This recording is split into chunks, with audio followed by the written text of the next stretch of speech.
economy. We in Egypt nowadays are undergoing some of the most serious and severe crises ever witnessed in our history. And what is the way out is the issue that will be discussed this morning with our guest, Mr. Mohamed Youssif, Management and Development Consultant. Thank you so much for being with us this morning. Thanks for having me. First of all, Doctor, do you have a plan for overcoming the current economic crisis? Well, what we lack here to start with before January 25th and now is a vision to develop a sustainable development for our economy. We need an ongoing development scheme that entails ongoing development policies, ongoing development of procedure itself. Okay, there are various reasons for an economic crisis in a certain country.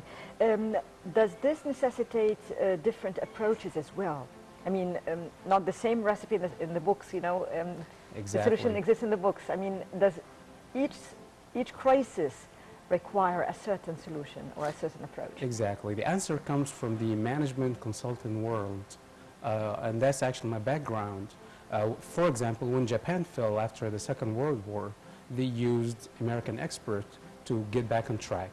Now, Egypt, and especially after the past 2 years and the economic crisis that everybody is aware of, we need a certain formula, a creative formula. We need development of the private sector. We need to invest in people to leverage the skills of those who work on development mainly.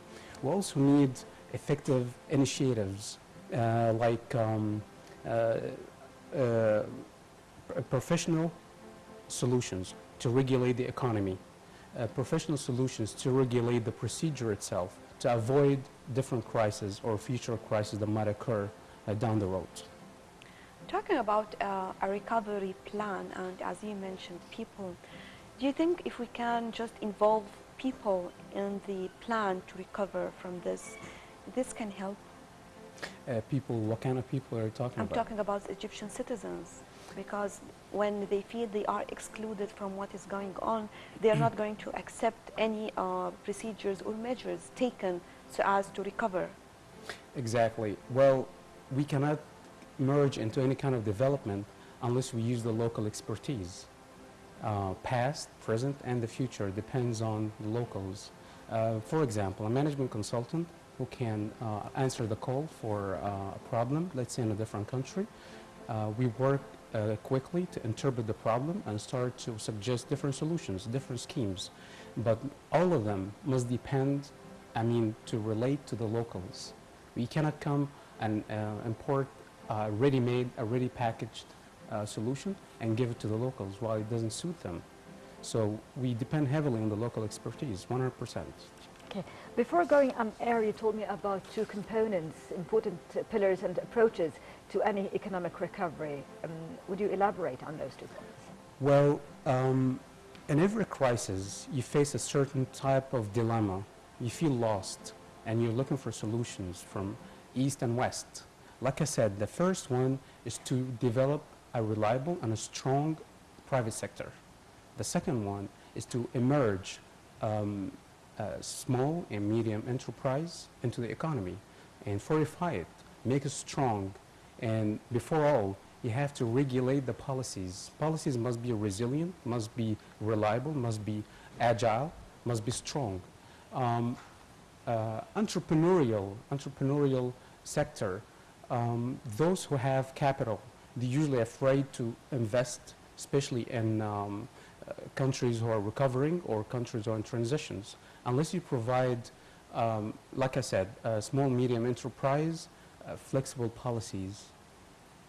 Nowadays, we have a problem with the private sector, and how can we give them trust back or just give them the chance to work? Because many of the pioneers or big companies are closing, and some of them, they don't want to continue working here in Egypt. I think this is one of the major problems, because we have hundreds, if not thousands, of employees working in such factories.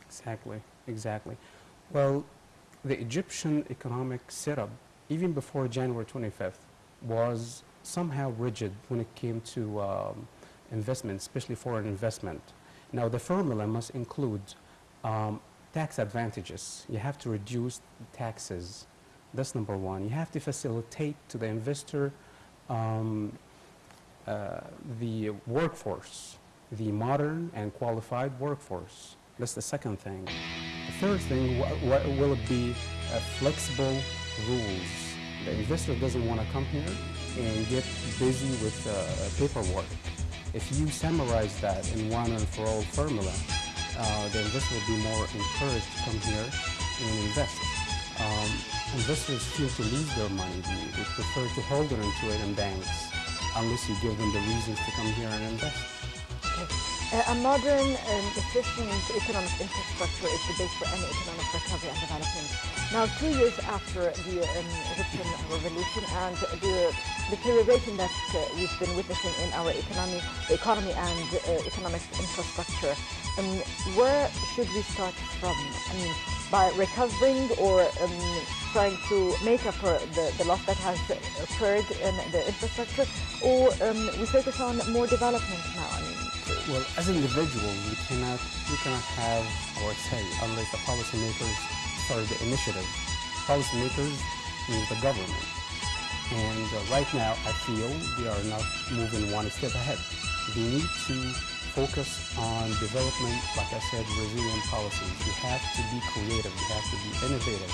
You have to start working side by side with the people. You have to call on the Egyptians who are qualified, whether they're locals or from different countries. That's the solution. We have to start acting right now. Every minute counts now. We're losing foreign investment. We're losing reserve from the foreign and local currencies. We're losing opportunities. We're losing potentials to grow.